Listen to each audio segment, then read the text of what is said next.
And I'm going to call this meeting of the House State Government Finance Committee to order. We are meeting today under the remote conditions. It's a remote hearing authorized under Rule 10.01 of the Minnesota House of Representatives. And with that, we'll get started here. The first bill on our agenda today is House File 108. I'm the author of that. Chair? Yes. Could you note that we do have a quorum? And thank you. We do have a quorum.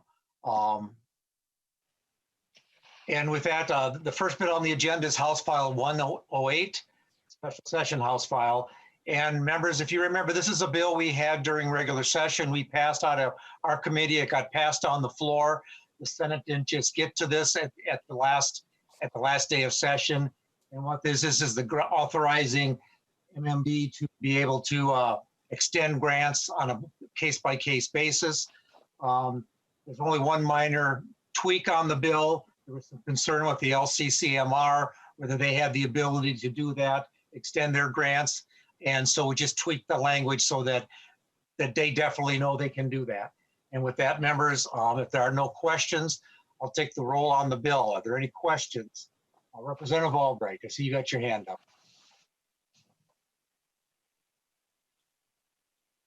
Representative Albright. Thank you, Mr. Chair. For the benefit of the GOP side of the committee, I would encourage a yes vote on this bill. Thank you. Any other questions? Give a second here for any hands. I see no hands going up. So, Mr. Simon, can you please take the roll on House File? I would renew my motion that House File 108 be re-referred to the Committee on Ways and Means. Chair Nelson. Aye. Vice Chair Cleaborn. Aye. Representative Albright. Aye. Representative Acom. Aye. Representative Elkins. Aye. Representative Freiberg. Yes. Representative Green. Aye. Representative Hertas. Representative Hewitt. Aye. Representative Jordan. Aye. Representative Keel. Representative Lippert. Aye. Representative Long. Aye. Representative Mason. Aye. Representative Nash. Aye. Representative Olson. Aye. Representative Quam. Aye. Representative Vogel.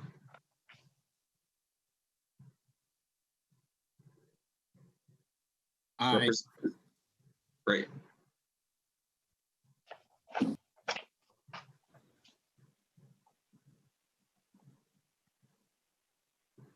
Mr. Chair. Yes, Representative Albright.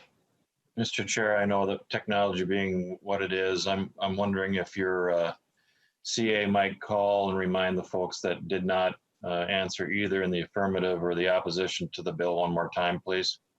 Yes, Simon, if you'll do that, call the people that didn't respond.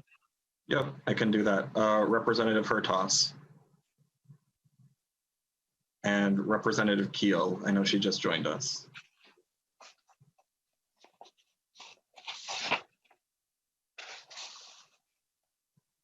And so, Mr. Simon or Mr. Brown, what is the tally then? Yeah, it is 16 ayes to 2 absent. Thank you. Of that, the House File 108 is referred to the Ways and Means. The next bill on our agenda is House File 111, and I'll move that House File 111 be re-referred to the Committee on Ways and Means. And there's a blank in there that we have to fill in having to do with the amount. And there's also an amendment, but let's first get the dollar amount filled in. And Mr. Johnson, are you on the call here? Yes, I am. What is that number that we need to put in that amount? Have we finally come to a final decision on that? 9.7 million. 9.7 million. So I'll move that. And Mr. Gehring, where exactly does that need to go in? So, Mr. Chair, this would be an oral amendment on page 1, line 6. You delete the $ in the blank and insert 1,600,000. 9 million what?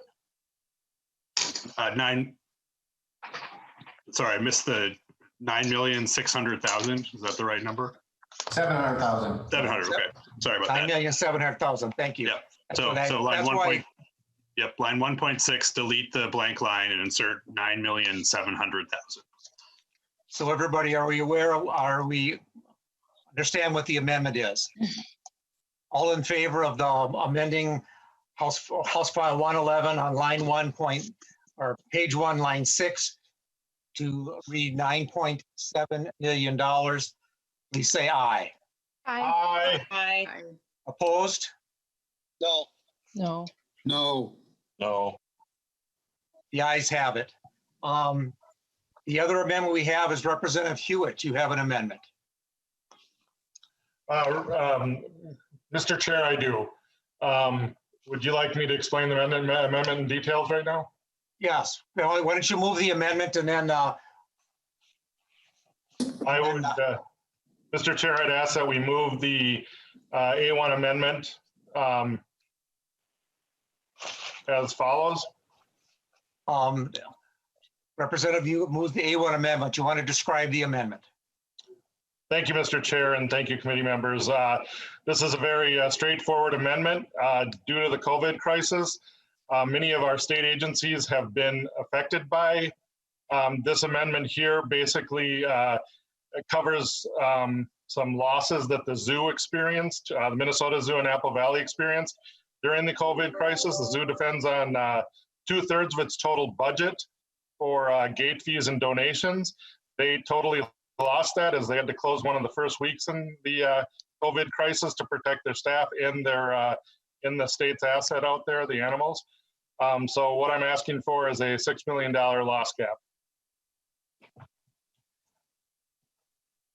Members, any questions on the amendment? Mr. Chair. Representative Albright. Mr. Chair, Representative Hewitt, are you the author of the House File 111? Or just the amendment? Just the amendment, Mr. Chair, Representative Albright. Representative Koegel is the author of the amendment of the bill. I mean, House File 111. Thank you, Mr. Chair. Thank you, Mr. Chair. Representative Hewitt, could you explain to the committee what $6 million pays for? Representative Hewitt. Mr. Chair, Representative Albright, I do have with me today John Frawley, our Minnesota Zoo Director, and I would call on him to get into more of the details of what he needs the $6 million to cover. Is it Frawley? Yes. Mr. Frawley.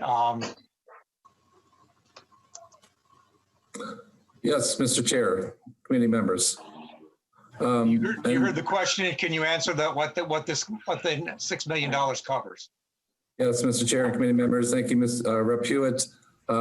As Rep. Hewitt pointed out, unlike a lot of state agencies, the Minnesota Zoo receives only 1/3 of our operating budget from the state. 2/3 of our budget is earned revenue and through our foundation. So that model completely flipped upside down on us on March 14th when, on almost a $29 million budget, 2/3 of it stopped coming in. The timing was also hard on the zoo as that's our peak season going into the spring and into the summer. Our anticipated modeling, we modeled this out and our anticipated losses are going to be about $6.3 million in losses. Plus we've used all of our reserves and any dollars we had on our books. So as of the end of June, we'll have depleted all of the resources at the zoo. So this $6 million brings us back to the point where we would be able to open the zoo with a socially distanced zoo and hopefully in the near future, like other organizations around the state. But even with this $6 million, I'm sure you might have seen in the media, the zoo had to go through a layoff situation and laid off over 50 staff, and it also affected over 125 employees. This money would allow us to have the basic needs to be able to reopen the zoo, including and this also included us. We had to do the layoff, so we're in a very critical position. This is critical support for us to keep this world-class zoo in a position to reopen. Representative Albright. Mr. Chair and Mr. Frawley, I certainly sympathize with your plight with regard to the zoo. Could you let the members of the committee know on a bare bones perspective, notwithstanding the $6 million appropriate or requested as an appropriation, what it would take to make sure that the animals contained at the zoo are maintained in good order? Mr. Frawley. Mr. Chair, committee members, also with us today is our CFO, who has put all the modeling together for this request.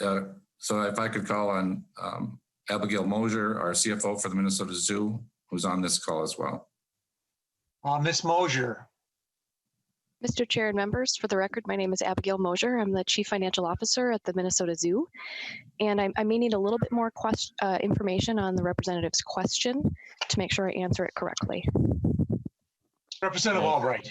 Thank you, Mr. Chair. Ms. Mosier, if you needed to maintain the health of the animals in good order, notwithstanding an unknown startup date for the zoo itself to visitors. Were you looking for me? Oh, not yet.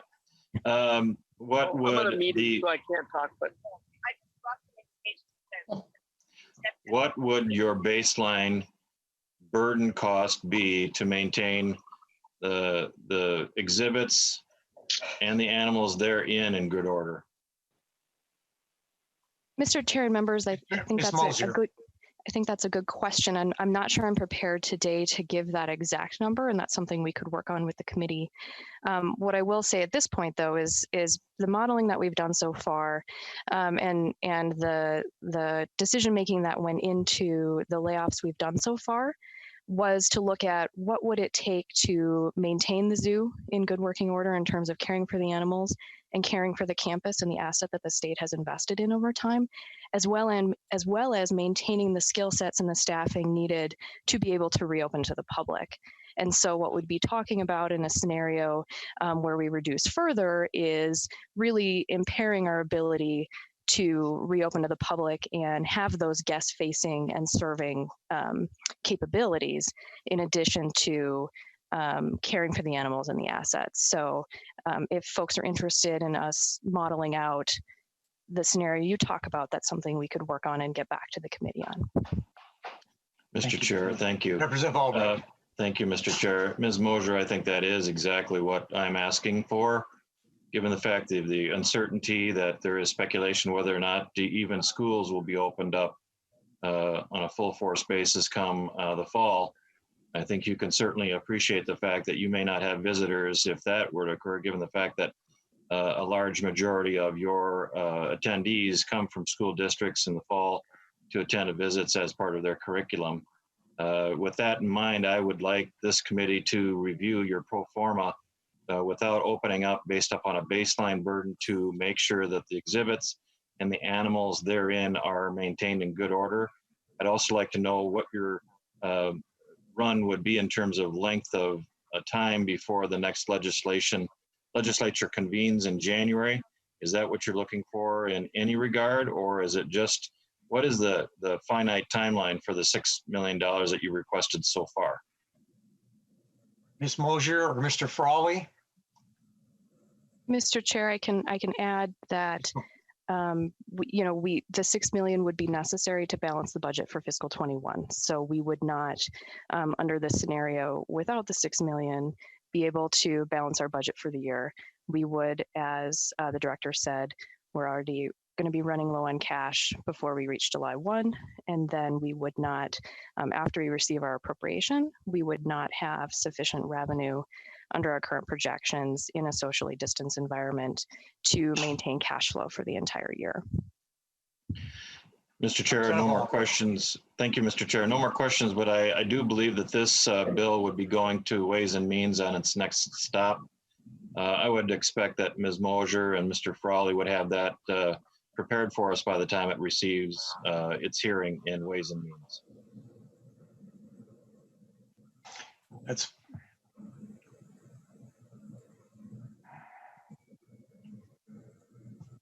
okay, members. Members, before we vote on this, Representative Koegel, are you okay? Are you okay with this amendment? It's seeing as how it's your bill. Yes, Mr. Chair. Representative Koegel. Yes, Mr. Chairman, I'm fine with this amendment. Okay, Representative. I got two more questions. People with their hands up. Representative Green, you had a question.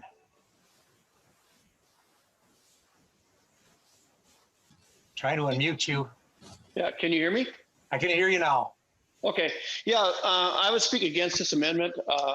Although I'm sensitive to the zoo's problems, I'm also sensitive to the fact that businesses across Minnesota are feeling the exact same pinch.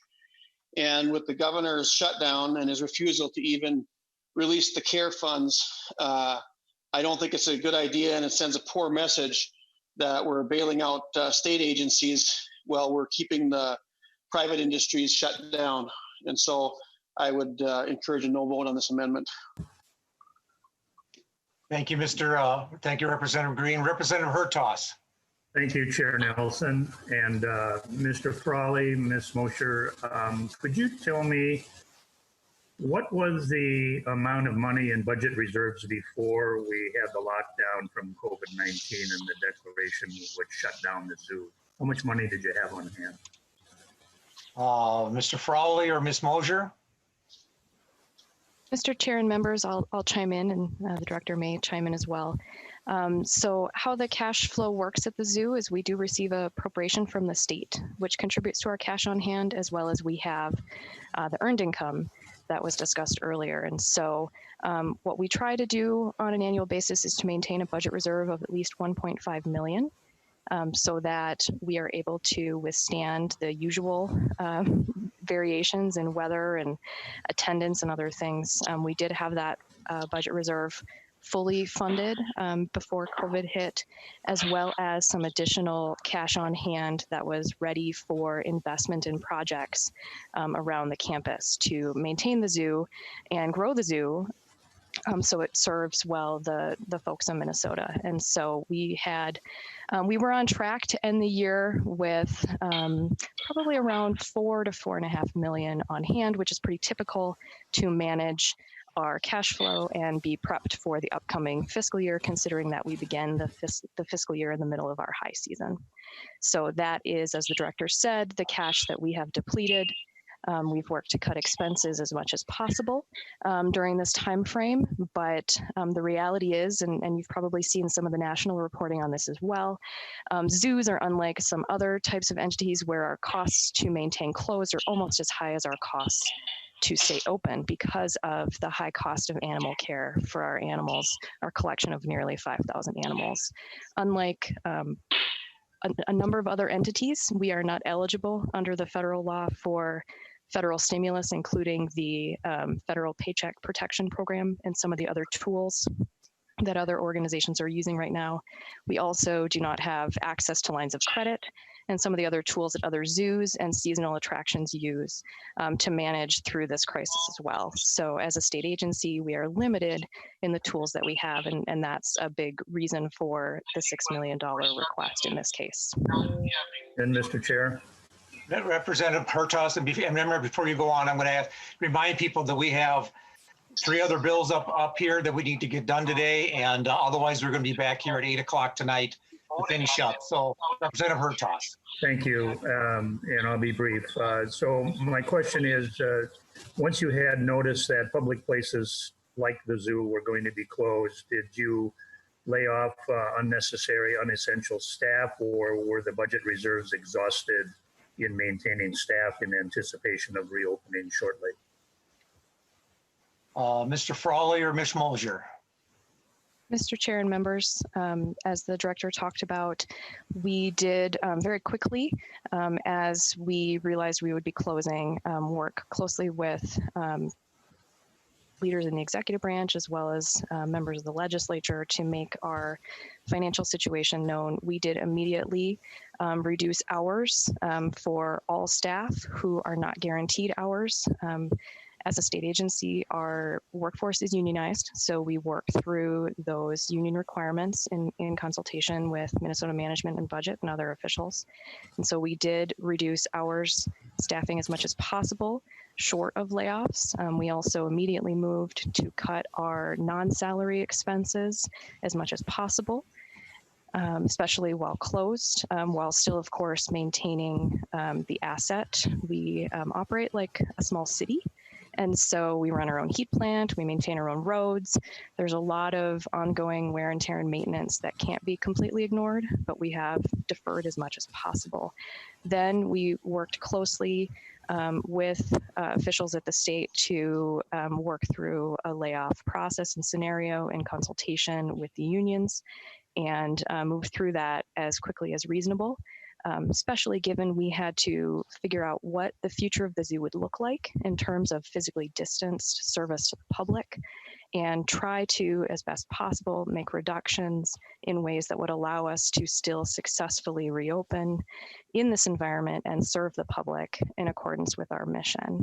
And so we did move through all of those steps up until now, and we've been working very hard to preserve our cash flow as long as possible, given the environment that we're all working with here with the COVID.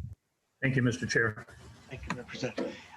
Representative Quam, if you can make it quick, I want to get a vote on this quickly. Thank you, here. Mr. Chair. And frankly, I wanted to note that over the years, I've been very pleased that the zoo has decreased the portion of funding, annual funding, that they've used. In other words, they started out with a great deal of state funding, and it's decreased over the years to I think a surprisingly low level.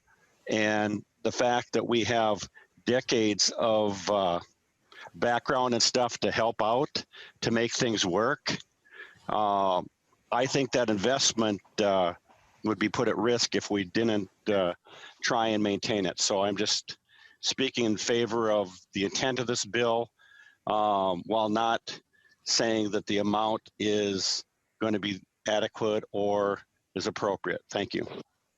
With that, members. Mr. Chair, one final comment, please. Representative Hewitt.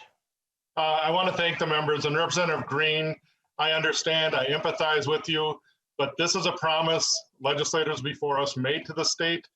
This is an asset of ours. It's not just in my district, although my district does have an economic impact from this.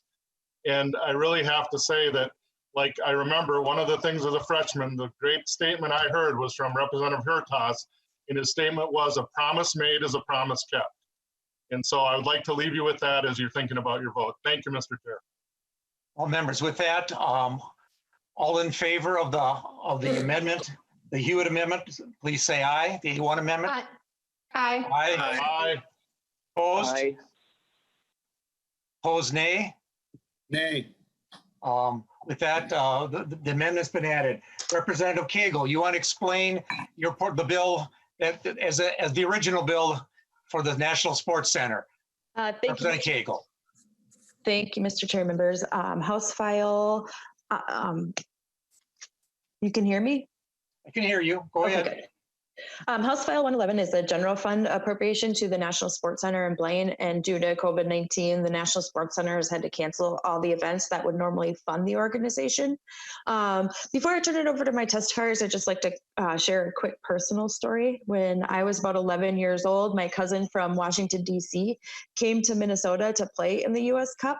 And my grandpa drove down from Silver Bay and brought me and my friend to every one of my cousin's games. And it seemed like all of his games were ending in shootouts. And one of those times we were waiting for kind of like the shootout cage, there was another team there from the UK that was in the shootout. And so I started talking with the players' family and asked them what they thought and if they planned to visit any other parts of the state. And then my cousin's team actually got second place in that tournament.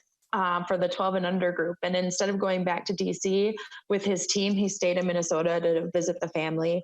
And so about a week after the tournament, my grandparents brought us and a bunch of the grandkids up to their home in Silver Bay for a week.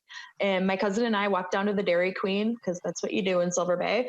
And we ran into that British family that we had chatted with at the US Cup, and they were vacationing on the North Shore after the tournament. And I just shared this story to kind of show how large the reach of the National Sports Center is, not only for Blaine, but for the North Metro and for the entire state. So it's a huge asset to our area. And so with that, I would like to turn it over to Todd Johnson from the National Sports Center. Welcome to the committee, Mr. Johnson. If you can please state your name for the record and proceed with your testimony. Thank you, Mr. Chair. Members of the committee, my name is Todd Johnson. I'm the Executive Director of the National Sports Center and the Executive Director of the Minnesota Amateur Sports Commission. Can you hear me okay? We can hear you fine. Okay, thank you very much. I really appreciate I know we're under a time crunch here, so I'll abbreviate my comments, make them as quick as possible, but I really want people to understand that the National Sports Center, which is if you think about it as the management agency for the Minnesota Amateur Sports Commission, we are the custodians of a $170 million replacement asset for the state of Minnesota. And in its 30-year existence, we have never received any money in operating subsidy for this facility. So it does me a little bit of a painful ask to ask, but we're really in a situation where we don't have much of a choice, since we are totally dependent upon the events that we have. To date, we've had to cancel 57 events, including our flagship that Representative Koegel just mentioned, the USA Cup, which is nearly 20% of our revenues. And I know there's many of you members who have either participated in it yourselves as players, or if you had grandchildren. Representative Nash, I know you've been involved, you understand the scope of that tournament and the breadth. We were on pace to have 1,200 teams from 20 countries and from 20 states descending on us right about this time. Right now, we'd be getting all those preparations ready.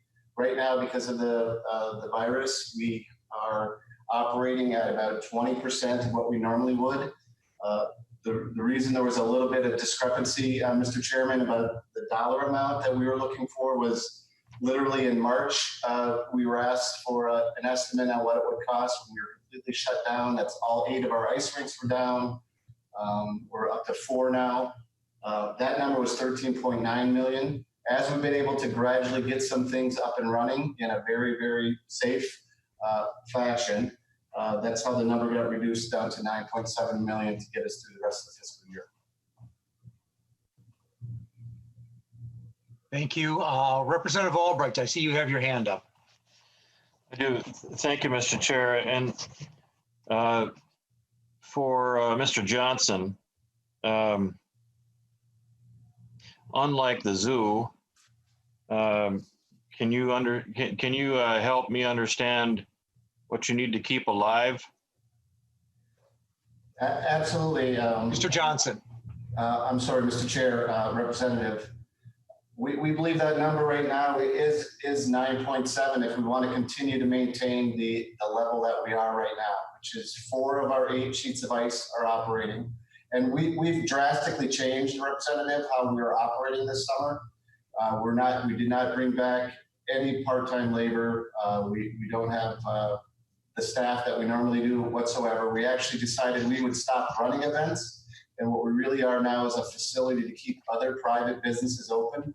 If you think about all the private either ice skating instructors or the hockey programs or the soccer programs that are on our campus, we are supporting and ensuring that these private businesses can continue to thrive. And we are not running our events, which is normally a number next is about 72 events that we run at the facility. And we're not running any of those events. We're really becoming a facility for other private businesses to run their businesses. So 9.7, our utility bill alone at the ice rink is nearly $1 million a month. I'm sorry, a year, $1 million a year. That's one huge piece of it, just keeping 700 acres mowed, those sorts of things. So we are at a skeleton staff. That's really the number we're looking at is the 9.7. That answers your question.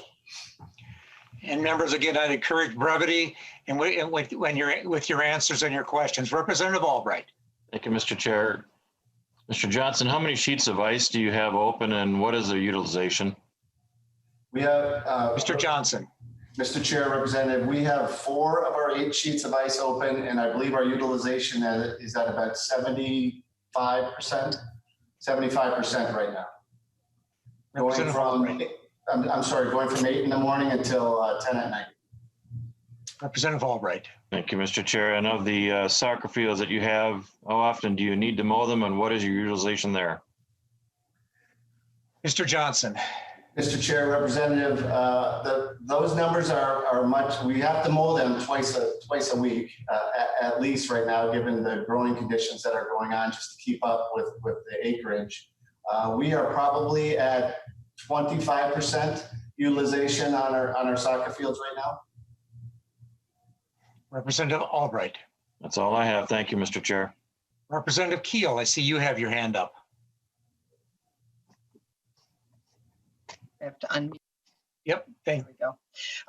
Thank you. I just had a quick question about the private businesses that the arena or at the National Sports Center avails themselves to. How many, Mr. Johnson, do you know how many actual businesses you support so that they can provide their services? Mr. Johnson. Mr. Chair, Representative, I could give you the exact number, but off the top of my head, there's probably at least upwards of 25 when you talk about individual private, if you include private ice skating instructors for our ice skating folks. There's the Blaine Soccer Club with 4,000 participants. There's Fit Hockey that has people coming from all over the metro region. But I will give you that exact number if you'd like. I'd be happy to provide that to you. So it'd be about 20, 25, but yeah, it would be nice to know how many you provide. Thank you. I'll get that back to Representative Keel. Any further questions? If not, I'll renew my motion that House File, the number right, 111 as amended, be referred to the Ways and Means Committee. Mr. Simon, if you'll take, or Mr. Brown, if you'll take the roll. Chair Nelson. Aye. Vice Chair Cleaborn. Aye. Representative Albright. No. Representative Acom. Aye. Representative Elkins. Aye. Representative Freiberg. Yes. Representative Green. Representative Hertas. No. Representative Hewitt. Aye. Representative Jordan. Aye. Representative Keel.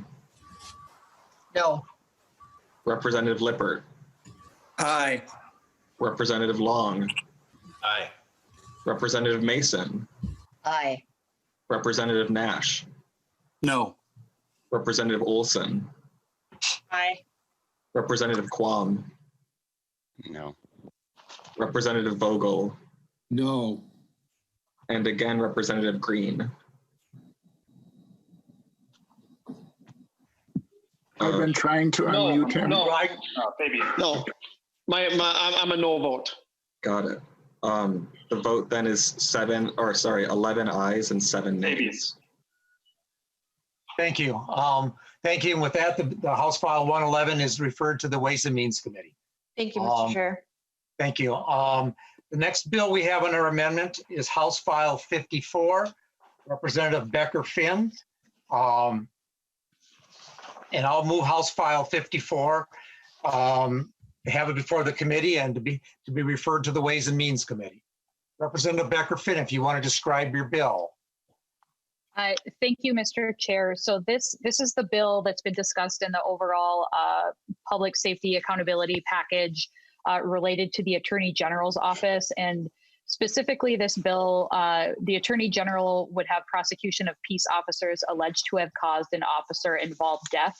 And the reason we're making a stop in your committee is that there is a fiscal note and a cost attached to that, as the Attorney General's office currently does not have the means to conduct that many criminal prosecutions. Obviously, these cases are very complicated for anyone who's attempted to follow along with any of the cases in recent years.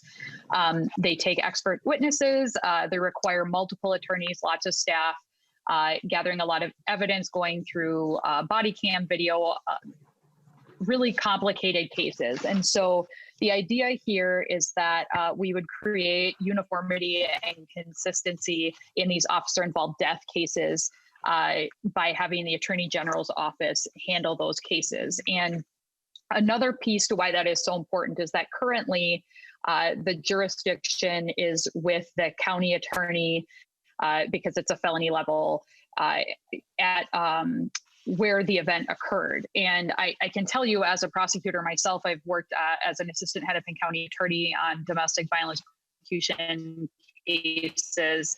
And you work very closely with the law enforcement agencies that are located within your jurisdiction. And so there is significant concern from the public that by having the prosecutor's office that already works very closely with that law enforcement agency handling a case, that even if our prosecutors and everybody is trying to do their best, there's still that perception that there may be, it may be hard to remain neutral when it's a government entity, another law enforcement agency that you work with on a regular basis. I can tell you personally, was working with literally with Minneapolis cops across the hallway from me in Hennepin County in Minneapolis when the Jamar Clark case was going on. And, it just creates this awkwardness. And I think, we want to make sure that we have that consistency, we have that uniformity, we have that transparency, that there isn't some kind of favoritism or something going on or any kind of complication by prosecuting essentially an entity that you also have to work with on sometimes, hundreds to thousands of other cases. So that's the idea with this bill. It is supported by the Minnesota County Attorneys Association. I believe there was a letter that was sent out and others have been supportive of this as well. And I'm happy to take questions. Thank you, Mr. And before we get to questions, members, there's an amendment we have to do there on line 3.6. There's a blank that we need to fill in. And I believe the amount for that we need to put in there, and I'll make that oral amendment to put in $1,636,000 into that, into line 3.6. And Mr. Gehring, am I correct with that? Mr. Chair, that's correct. The way I understand it, line 3 or page 3, line 6 of the bill, delete the blank line, insert $1,636,000. Thank you. That's my amendment. That's my motion. Members, any questions on the motion, on the amendment? If not, all in favor of the amendment to put the dollar amount in there, please say aye. Aye. Aye. Opposed? The amendment's passed. Members, I've got, I think, two people that want to speak on this, one being Ms. Moline from the Attorney General's office, and I know the other one here too, my brain just, and then Jim Baxter, excuse me, from the Minnesota County Attorneys Association. So Ms. Moline, if you want to state your name for the tape. Mr. Chair, members, my name is Carly Moline, and I'm here on behalf of the Minnesota Attorney General's office. In the summer of 2019, Attorney General Ellison, along with DPS Commissioner John Harrington, announced a working group to identify ways to reduce deadly force encounters. The group included geographic and racial diversity, as well as representation from disability and autism advocates, mental health experts, law enforcement, and criminal justice stakeholders. After 4 all-day public hearings and 3 evening listening sessions, the working group completed its work earlier this year with a recommendation of 38 action steps. One of those recommendations was that the Attorney General and the Minnesota County Attorneys Association should continue working together to discuss and develop ideas for how the Attorney General's office can be supportive and engaged around deadly force encounters in terms of expertise, resources, conflicts, jurisdiction, and other issues. We have taken that recommendation to heart, as has the Minnesota County Attorneys Association.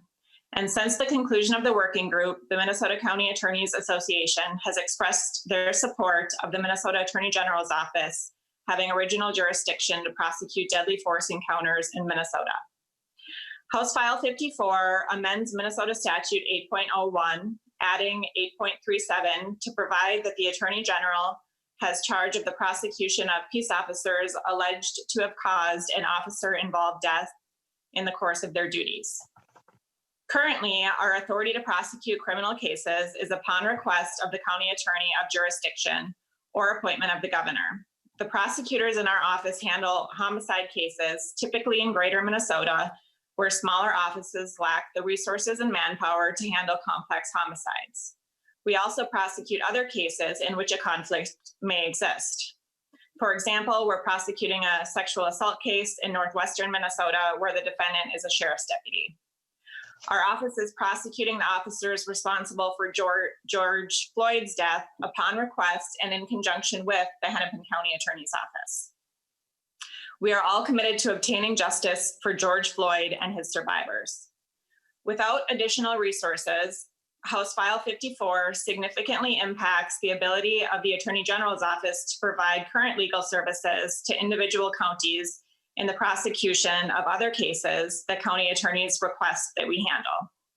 It's also important to us and within the spirit of the work group recommendation that we partner with county attorneys so that we can share the expertise and experience they have in their offices. House File 54 does not require county attorney assistance, although a county attorney may assist if requested by the Attorney General. There is no provision that requires the county attorney to share in the fiscal responsibility of the prosecution, including the sharing of any expert witness fees or travel-related costs. While there is no way to know the number of cases that will be referred to the Attorney General under this legislation, these prosecutions have increased in recent years. In the last 4 years, there have been 3 officers prosecuted in the state of Minnesota for causing a death in the line of duty. There have been documented 117 cases of an officer-involved death since 2010, averaging about 11 to 12 per year. In review of the last several cases handled by the Criminal Trial Division at the Attorney General's office, which are typically homicides, attorneys averaged 557 hours per case, and legal assistants in our office averaged 759 hours per case. Should House File 54 become law and assuming 10 equivalent reviews of officer-related deaths per year, the Attorney General's office would require an additional 4 FTE attorneys and 5 FTE legal assistants. Transparency to the public demands a meticulous review of all the relevant evidence, including body cam, squad, and surveillance video, witness statements, and witness cell phones, including social media evidence, as well as disciplinary records. Attorneys will spend time reviewing and coordinating the investigations and make charging decisions. For cases in which charges are filed, attorneys will spend time prosecuting the charges and handle any appeal where a conviction resulted. For cases in which charges are not filed, attorneys may spend time advising the post board and the law enforcement agency in possible disciplinary action if necessary. Because of the technical nature of the cases to be reviewed, consultation with medical experts and use of force experts will also likely be required in both the review and prosecution if charges are filed. Costs associated with expert witnesses are also reflected in the fiscal note. Thank you, Mr. Chair, and thank you to Representative Becker-Finn, as well as Representative Long for the work that's been done on this proposal. And I'm available for any questions, as is Deputy Attorney General David Voigt, who oversees our criminal division. I know that County Attorney Backstrom is weighing in as well, but we will be on the line for questions. Thank you. Thank you, Ms. Moline. Mr. Backstrom. Thank you, Mr. Chair. James Backstrom, Dakota County Attorney. I have been privileged to serve in that capacity for over 32 and a half years in my community. I am a member of the Board of Directors of the Minnesota County Attorneys Association and a past president of that organization. I appear today to speak to this important bill on behalf of the County Attorneys Association. We held a special meeting on June 4th to address this issue and to recognize that in the time we find ourselves in our state and in our nation, we believe it's important that we stand and rise at this important moment and stand for some criminal justice reform that improves transparency, accountability, and community trust. We believe that that's what this legislation will do. While we don't believe that, we have an inherent conflict of interest in these cases because we've handled them fairly and impartially for many, many years, we do recognize that there is a growing number of persons in our society that believe that there is a conflict of interest when a county attorney reviews the alleged criminal conduct of a member of a law enforcement agency that we work with in our communities on a daily basis. So it's in recognition of the importance of ensuring that everyone has faith in the process of these extremely important investigations that the County Attorneys Association voted to support the transfer of prosecutorial jurisdiction in these important matters to the Minnesota Attorney General's office.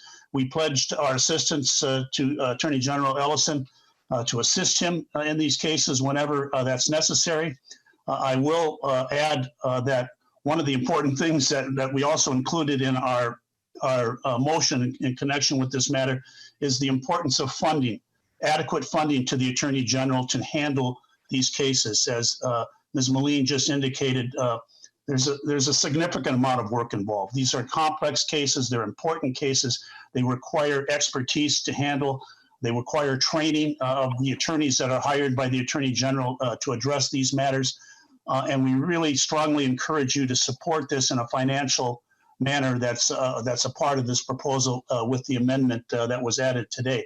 I will add that one of the concerns raised by county attorneys in our state, especially the outstate county attorneys, the smaller offices that rely heavily on our Attorney General's office to assist them in the prosecution of major crimes, murder cases, that they simply don't have the resources to handle. And the Attorney General has stepped up in a very meaningful way, particularly in the last year and a half. And we're grateful for that, to assist county attorneys throughout our state in handling these cases. And one of the concerns was that if we transfer jurisdiction in these cases, we don't want that to adversely impact the Attorney General's ability to continue to assist county attorneys in the process of major and significant cases in smaller jurisdictions across our state. And that's why it's very important that adequate funding be made available to the Attorney General to handle these cases. So with that, Mr. Chair, I'll be happy to answer any questions, but thank you for the opportunity to testify today. And again, I would remind people, brevity is our friend. Representative Albright, you have your hand up. I do. Thank you, Mr. Chair.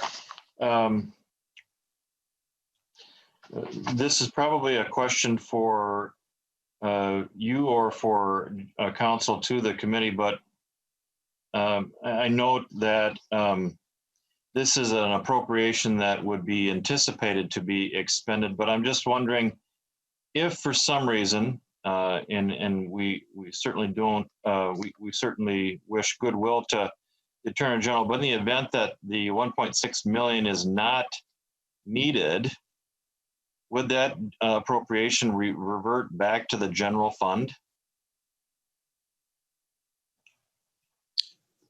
Mr. Chair, this is Helen Roberts. Ms. Roberts. Yes, you're correct. Because it's a general fund appropriation, it would cancel at the end of the biennium back to the general fund. Thank you, Ms. Roberts. Representative Albright. Thank you, Mr. Chair. I do have a couple of questions for Mr. Backstrom, if he's willing. Go ahead. Mr. Backstrom, I note in what is already in statute at the beginning of this bill that when the governor requests, the Attorney General shall prosecute any person charged with an indictable offense. I'm just curious then why we need to make special provision under subdivision 2 of the bill, where the Attorney General has charge of the prosecution of peace officers, if we already have in statute the nature of that authorization given to the Attorney General by the governor if he so requests it in writing. Mr. Backstrom. Mr. Chair, Representative, I do recognize that language exists in current law. However, we do believe it's important to be very clear for purposes of maintaining confidence in the impartiality of these decisions, that there be a very clear language to indicate that all officer-involved death cases would be handled by the Attorney General without the need for having the governor to intervene in those matters. So that's what this legislation will do. We do think it's important to have that in place across the state. So thank you. Representative Albright. Thank you, Mr. Chair. Mr. Backstrom, under jurisdictional authority, wouldn't it be the county prosecuting attorney's discretion to call any attorney general in light of a sophisticated case anyway?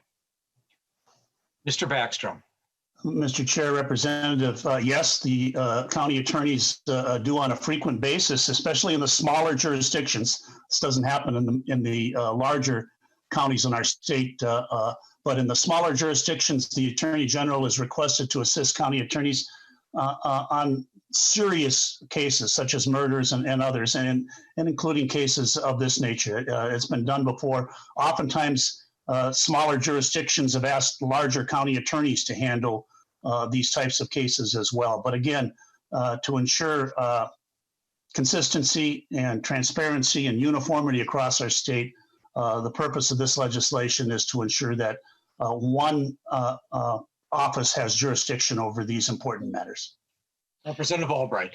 Thank you, Mr. Chair. Mr. Backstrom, is this considered a co-equal counsel, or is the county prosecuting attorney subordinating his authority to the Attorney General? Mr. Backstrom. Mr. Chair, Representative, this would be the county attorneys giving up their jurisdiction if this law passes, or would take the jurisdiction away, I should say, from county attorneys and give this jurisdiction to the Attorney General. There should not be two offices that have a joint jurisdiction in any case. There needs to be one office.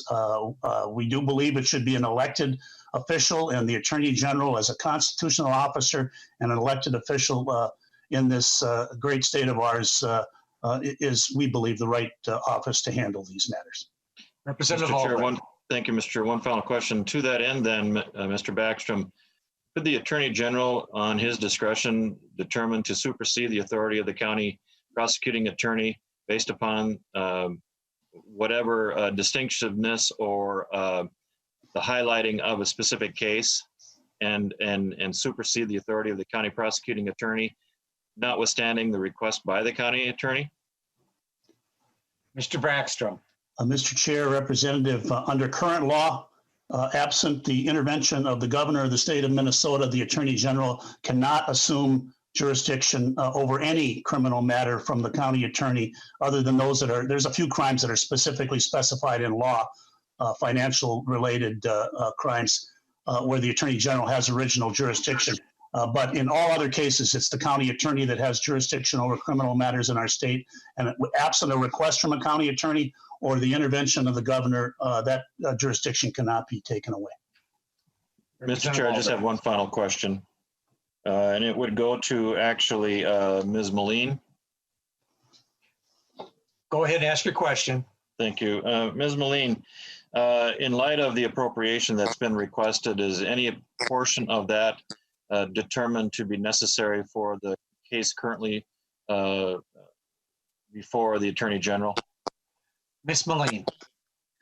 Mr. Chair and Representative Albright, no, the enactment date of HF 54 is August 1st, and so we haven't contemplated costs associated with the prosecution of the officers involved in George Floyd's death in this request.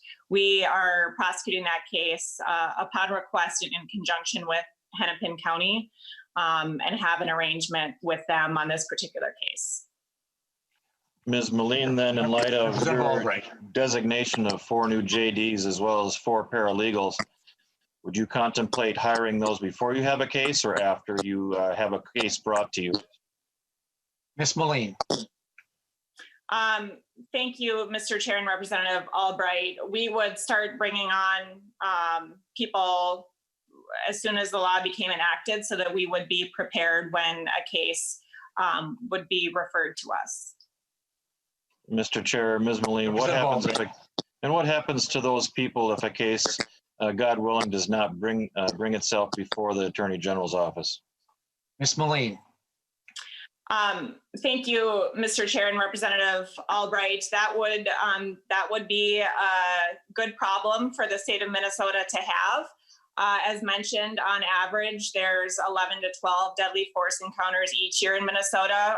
Actually, a slight uptick over the past 2 years. I believe there was 14 in 2019. So if we had original jurisdiction to prosecute those cases, it would be highly unlikely that we wouldn't have any referred to our office. If that were to happen, then the legislature would, I guess, have to revisit it. But, looking at the last 20 years and the last couple of years specifically, it would be highly unlikely that we wouldn't have cases referred to us for review. Whether or not those go to charging and prosecuting, those decisions wouldn't be made until after a full investigation and review takes place, which the attorneys would also do. Ms. Moline, thank you, Ms. Moline. Last you mentioned there were 3 cases where an officer involved shooting. You say over the course of the last several years, there's been 11 to 12. You're anticipating 10, but that's with existing staff. Why is it necessary to bring on additional staff if you've been able to handle 10 officer-involved cases without additional FTEs? Ms. Moline. Thank you, Mr. Chair, Representative Albright. We don't currently handle those 10 cases per year. The county attorneys of jurisdiction handle those. We used the number of deadly force encounters to calculate how many cases we would be reviewing if HF 54 becomes law. One final question, Mr. Chair. Is there a difference between review of a case and prosecution? Ms. Moline. Mr. Chair, Representative Albright, yes. I mean, the way that the law and the proposals are set up is that the BCA and local law enforcement initiate an investigation and refer it to our case to our office with a recommendation on charging. The county attorneys or would-be assistant attorney generals under the proposal would then review the case, oversee the investigation, and do a very thoughtful review of all evidence before a charging decision is made. As was mentioned, there's 11 to 12 deadly force encounters in Minnesota each year. And only 3 of those have gone to prosecution, and that's been in the last 4 years. Representative Albright. Mr. Chair, I'll hold final comment before we take the vote. Thank you. Okay. Representative Quam, quickly. Here, and I am curious. I thought I saw language in which they could utilize the county attorney for some of the staffing and assistance on a case, and but I didn't think I noticed anywhere that the counties would be reimbursed since we're specifically funding for the attorney generals. So what is the mechanisms that the counties would be reimbursed since we're funding the AG for this? Ms. Moline.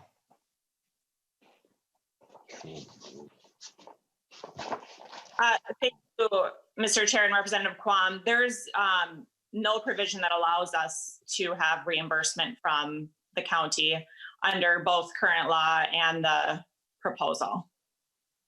Representative Quam. Thank you, Mr. Chair. I think if we're basically saying we're not going to have any improvement from statutes that we're passing now. In fact, I think a large portion of the activity in the special session is to try and decrease the possibility of these events. So the assumption is we're not going to see any decrease. We're funding it and we're hiring the people, but we're also looking at, gee, we might end up having the county attorneys do this. I just think if we did require the county attorneys to take care of some of this load, then some of that funding should be directed back to the counties, because that's the intent of this bill, is to actually pay for it through the AG. So apparently maybe we can look at having that corrected as this bill moves forward. Thank you. Mr. Chair. Representative Becker-Finn. Thank you, Mr. Chair. And to that question, Representative Quam, if this bill were to go forward, the counties would actually save money because they wouldn't be reviewing and prosecuting these cases. So as things currently stand, the counties are doing this work already. And so there wouldn't be any need to give them additional funds when this is actually taking something off of their current caseload and in theory would then save them money. So I don't think there's any need to divert any of these funds to the counties because again, they currently have the jurisdiction, and any additional assistance that's requested, it's not required, they're requesting, and they have to cooperate with the Attorney General, but that's not going to be any additional work that what they're doing currently. Mr. Chair. Representative Quam. Thank you. Then why have it in there that you're maybe handing off part of the activity? If we're funding for the AG, then the AG should just do the job. But if the AG says, well, we're having authority or we're overseeing, but we're going to have the county attorneys do the job, then the county attorney would not be saving money because they would still be putting effort forward.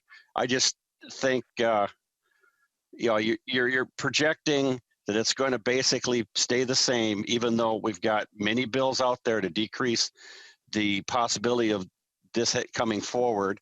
So hopefully we would see fewer cases after all this effort that's being put into it. So we'd be overfunding and they'd be overstaffed. And I just want to make sure that if we give you the money, you're going to do the job. And I was just surprised by the language that was in there. Thank you. Representative Hertaus, you have a question. Thank you, Mr. Chair. Mr. Backstrom, you mentioned the need to maintain impartiality with regard to these use of force prosecutions with police officers. And it's my understanding that all of the 87 county prosecutors' offices are nonpartisan offices. Isn't that going to be difficult to maintain impartiality when you have a partisan office in the state attorney general's office? Was that question, Mr. Backstrom? Yes. Mr. Backstrom. Mr. Chair, Representative,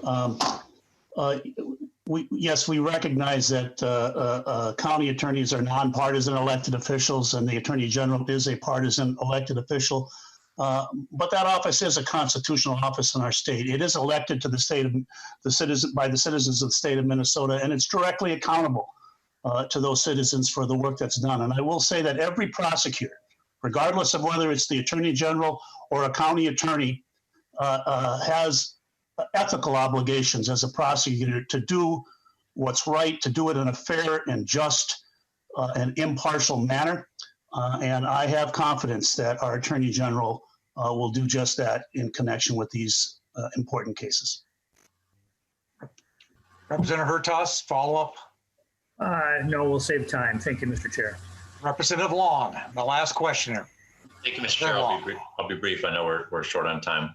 I just wanted to acknowledge what a significant decision it was on the part of the Minnesota County Attorneys Association to give up their responsibility in this area. And as County Attorney Backstrom mentioned, it wasn't because they don't believe they're capable of doing this or because even they believe that they have a conflict, but it's because of the appearance of conflict and the trust issues that creates with the community. And Ms. Moline mentioned that there have been 3 prosecutions in recent years. The most recent of those occurred in my district.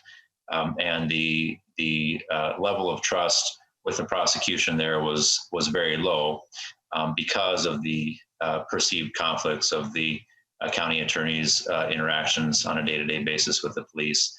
And that created even significant press coverage about those conflicts and whether that case could be done impartially.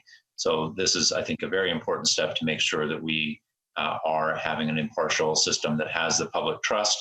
And I think that making sure that the Attorney General's office has the resources to do these appropriately is important to make sure that these cases are investigated and prosecuted appropriately. So I want to thank Representative Becker-Finn for bringing this forward. And with that, Representative Becker-Finn, if you can give a short wrap up, and short wrap up, and then we can get to a vote. Thank you, Mr. Chair. Again, this bill is about consistency and uniformity to make sure that all Minnesotans, regardless of which county they live in, have that consistency and uniformity in the prosecution of these complicated cases. And I appreciate your support. Thank you, Mr. Chair. And with that, members, I'll renew my motion that House File 54, as amended, be referred to the Ways and Means Committee. Mr. Brown, if you'll take the roll. Nelson. Aye. Vice Chair Cleaborn. Aye. Representative Albright. No. Representative Acom. Aye. Representative Elkins. Aye. Representative Freiberg. Yes. Representative Green. No. No. Representative Hertas. No. Representative Hewitt. Yes. Representative Jordan.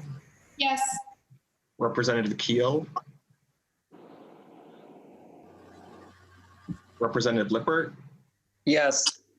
Representative Long. Aye. Representative Mason. Aye. Representative Nash. No. Representative Olson. Aye. Representative Quam. No. And Representative Vogel. No.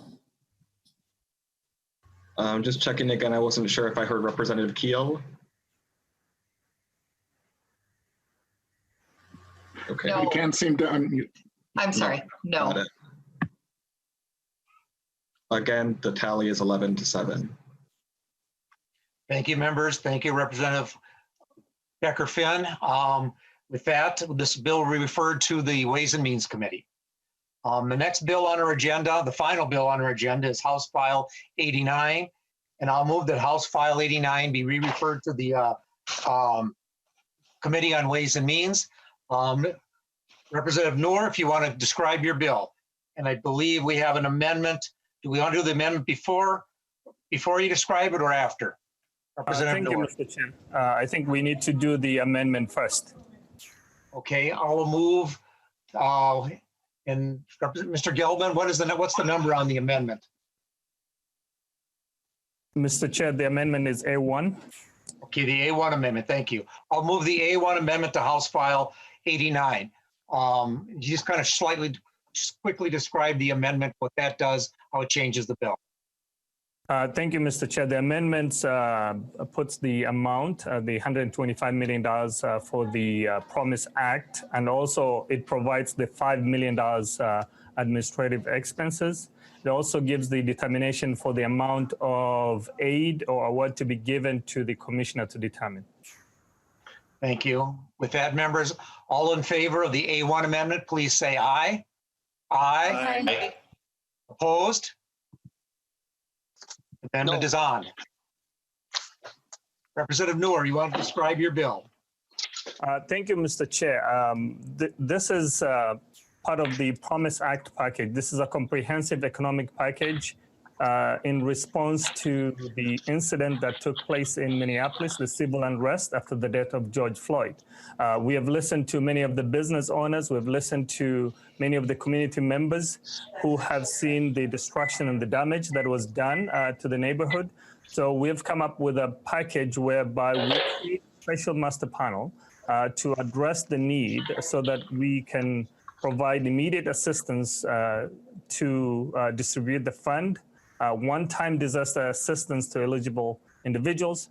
This sets a process whereby the governor will appoint 3 to 9 panel members. The panel members will be listening to the community and hear their issues and make a determination of how much they should be awarded. The commissioner will create a process whereby a consultant or an employee will provide help to the panel so they can make a decision based on the need that exists. So simply put, this is a process we want to make sure that we rebuild our city. This is our commitment. This is our obligation to the communities that have been impacted.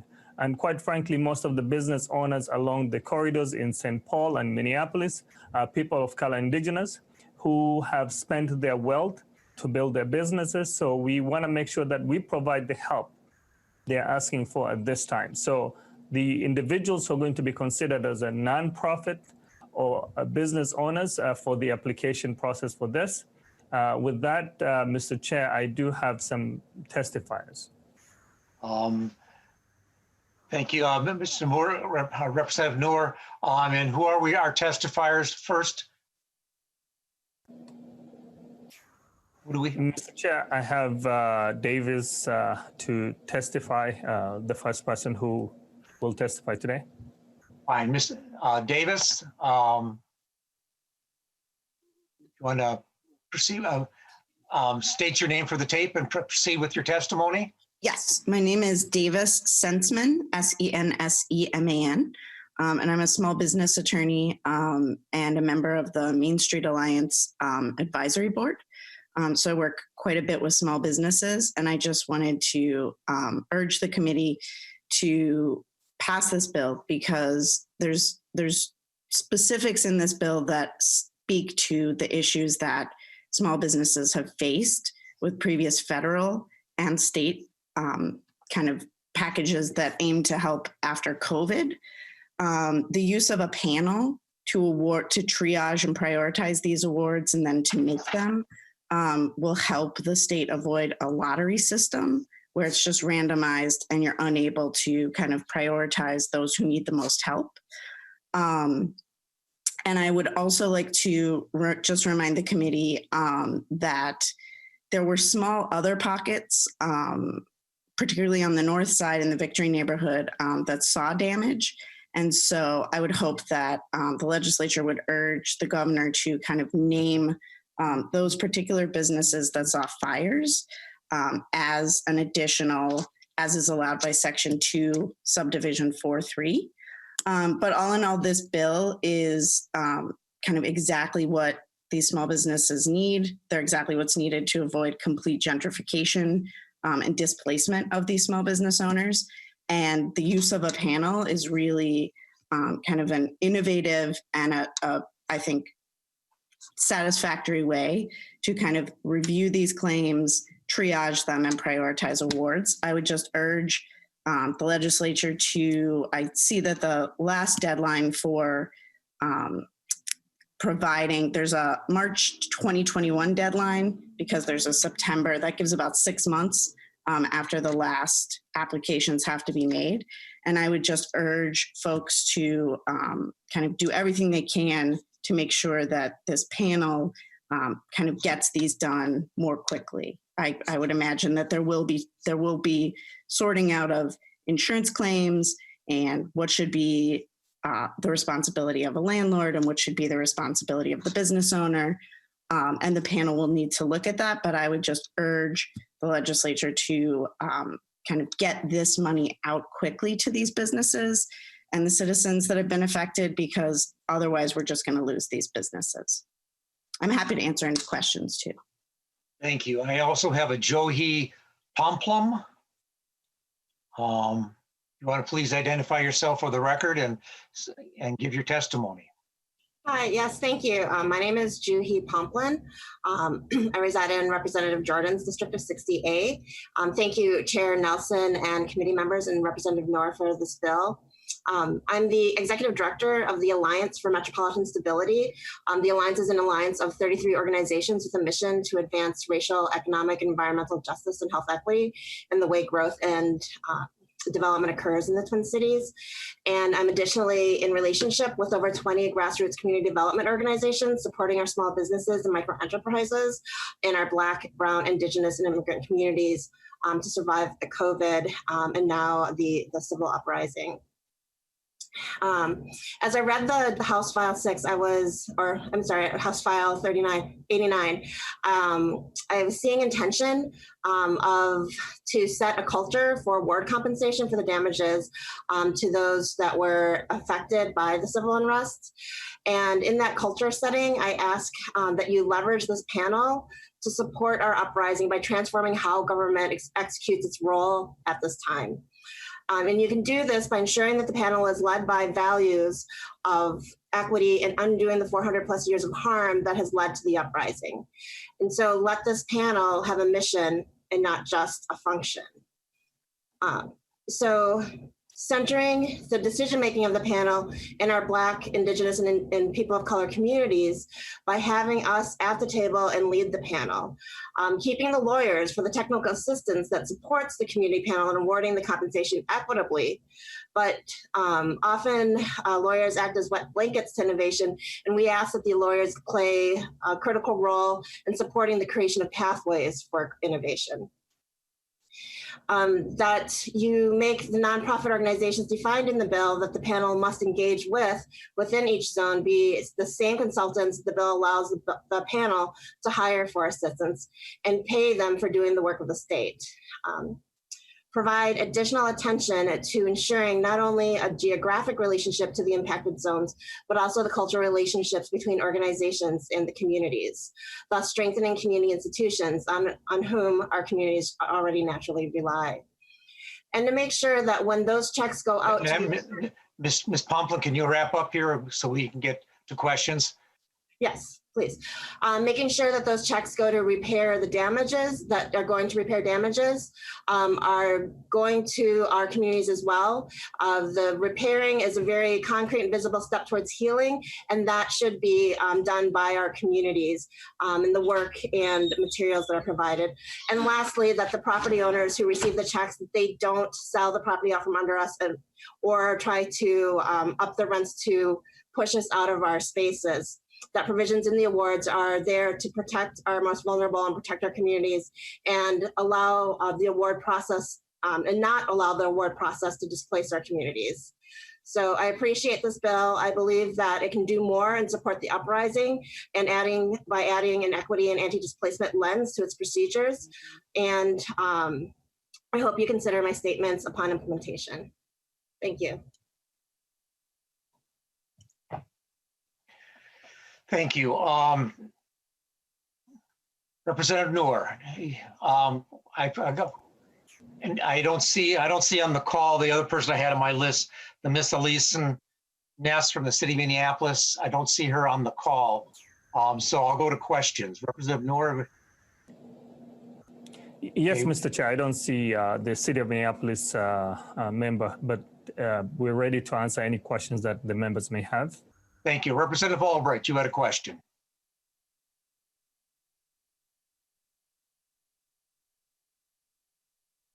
Representative Albright, you're still muted. My apologies, Mr. Okay. Chair. I guess first off, Mr. Chair and Representative Noor, as I look at the body of the bill itself, I am a bit at a loss for understanding why lines 1.16 through 2.7 are even necessary. I understand that bills from time to time, with the author's discretion, certainly afford some preamble to the context of the bill itself. But when you place such a distinctiveness on the preamble in this context, and then assert that it is of a legislative finding, we've had no agreement, not that we don't disagree with the tragedy that befell South Minneapolis as an outcome, but to put that into code, into statute. Representative Noor, I'm just wondering what your intention is by that. Representative Noor. Thank you, Mr. Chair. I think this sets us to look deeper into what really happened. There is no way of circumnavigating the whole process. We need to identify when injustice happens in our cities. We need to identify why we're coming up with these resources. Quite frankly, many people feel that they've been abandoned by their own government for the incidents to happen. So we have to understand there's a historical background to this package. There's a reason why we're bringing this bill forward, and to also address the harm that was done to many of the communities who have been impacted. So it justifies for us to say the purpose, why are we bringing this bill forward, and to be able to provide the financial assistance to many people who have built their wealth through their own savings. They built and revitalized many of the community corridors that we're talking about on Lake Street, Midway to Broadway. Those are places that play a vital role in the economic engine for the state of Minnesota. So this is a recognition for the harm that was done. Representative Albright. Mr. Chair, Representative Noor, I can certainly appreciate what the communities that you serve have and are going to go through in this environment. But what you've just described is a subjective opinion that is yours. It may not be shared by everyone that holds an election certificate or otherwise. And the means and the matter of law is to instruct rather than to give opinion. And so I would just caution you that language itself may, and certainly in my opinion, is not needful to enact legislation that would be helpful to the people that suffered damages. Mr. Chair, before I ask a couple of follow-on questions, can you elaborate for me 2 points? Is the path of this bill, and also is there a companion in the Senate? Representative Albright, I'm not sure whether there's a companion in the Senate. It's my understanding this bill is a piece of a larger bill that's going to be assembled in Ways and Means Committee, that we are hearing this is a clone of that larger bill. We're hearing this because this is the parts of this that affect our committee. And so that's why we're hearing it. And it's going to get sent to Ways and Means, and it's going to be part of the larger bill. It probably won't go forward as House File 89, but it'll be part of a larger bill. And about the intent, yes, we try not to put intent and findings into statute, but it's not unheard of. It's been done in the past. We don't normally do that, but it has been done in the past. Representative Albright. Thank you, Mr. Chair. Representative Noor, you are asking for a substantial appropriation from the state of Minnesota. I'm just wondering if you could elaborate for the members of the committee what coordination and/or initiatives have been brought forward by either Hennepin County or the city of Minneapolis directed towards this same circumstance. Representative Noor. Mr. Chair and members, there is a commitment from the Hennepin County, also from the city of Minneapolis, to really address the need that exists. This is going to cost billions of dollars. It's not going to be the amount that we're giving right now, but we want to make sure that we rebuild and not leave behind the businesses that have been impacted. So there's a commitment from the county, there's a commitment from the city, there's a commitment from the philanthropic community who have stood up in a quick way to rebuild, so that not only it comes to way that it comes to a better shape and increase the economic engine or economic opportunity for so many individuals in that corridor. Mr. Chair, Representative Albright, just to remind people, we have to be done at 2:15, and we're going to be taking a vote on this bill before 2:15. So please keep your questions concise and your answers also concise. Representative Albright. Certainly recognize that. Representative Noor, on page 6, you talk about payments from other sources, subordinate.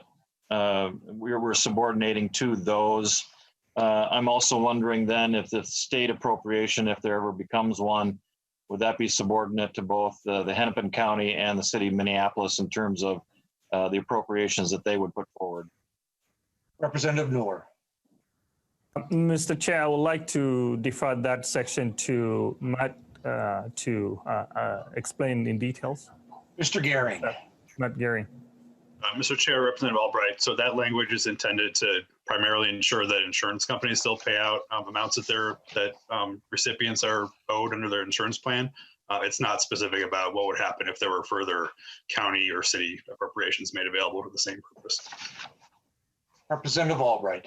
Thank you, Mr. Chair. Representative Noor, on page 3, you talk about the makeup of this special master panel. And I do note that there is a determination of between 3 and 9 attorneys. As you crafted this language, I'm curious why you did not include anyone from the business community or the insurance community that would have specific and expertise in the property casualty as well as appraisal and or the rehabilitation functions of what your community is going to be looking for. Why was it only delegated to attorneys? Representative Noor.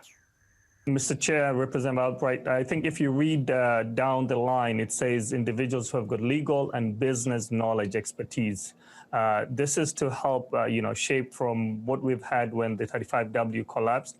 But this is more intent to allow individuals who can consider claim process and provide guidance. So there is an inclusion for legal expertise and also business expertise in the bill.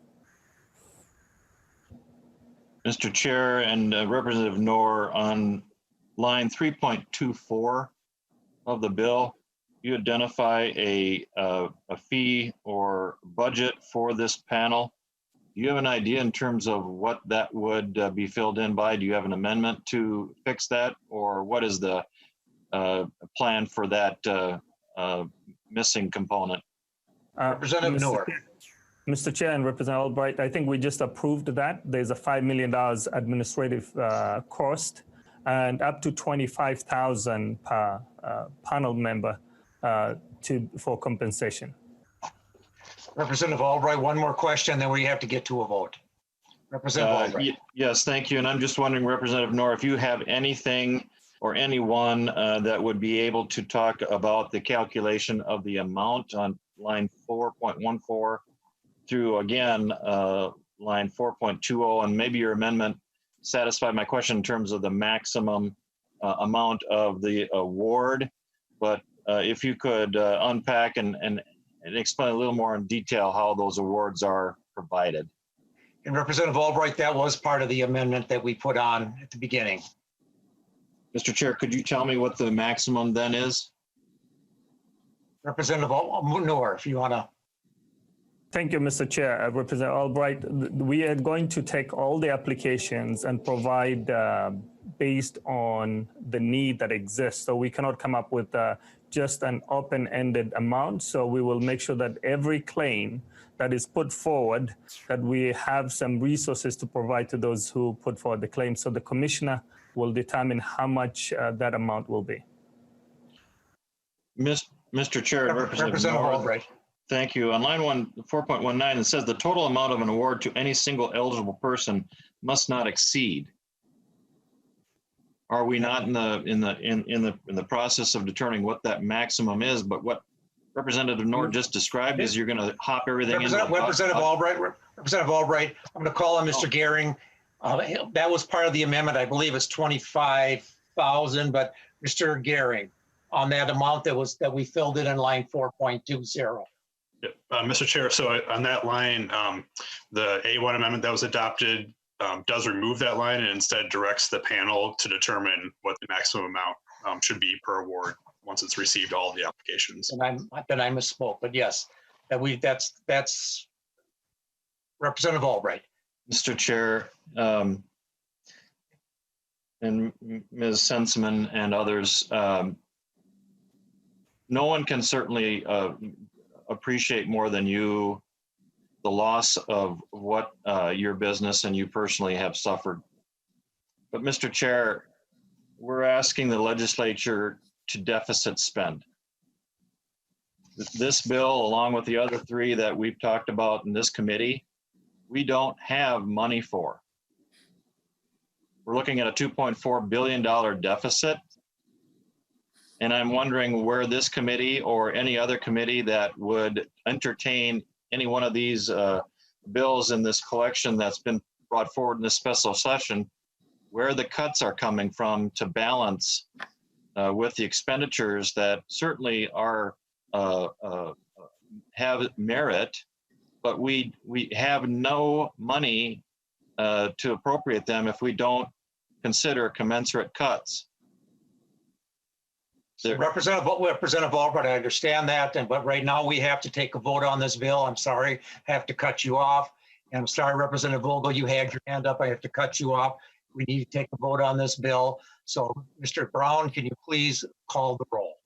Chair Nelson. First, I renew my motion that House File 89, as amended, be re-referred to the Committee on Ways and Means. Mr. Brown. Chair Nelson. Aye. Vice Chair Cleavorn. Aye. Representative Albright. No. Representative Acom. Aye. Representative Elkins. Representative Freiberg. Yes. Representative Green. No. Representative Hertas. No. Representative Hewitt. Aye.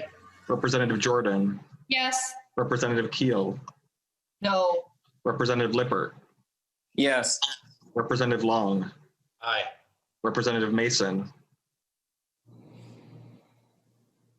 Representative Nash. No. Representative Olson. Aye. Representative Quam. No. Representative Vogel. No. And again, Representative Elkins. And Representative Mason. Aye. The vote is 10 ayes to 7 nays. With that, members, this bill is on its way to Ways and Means. And with that, members, we have no further business before us. The meeting's adjourned.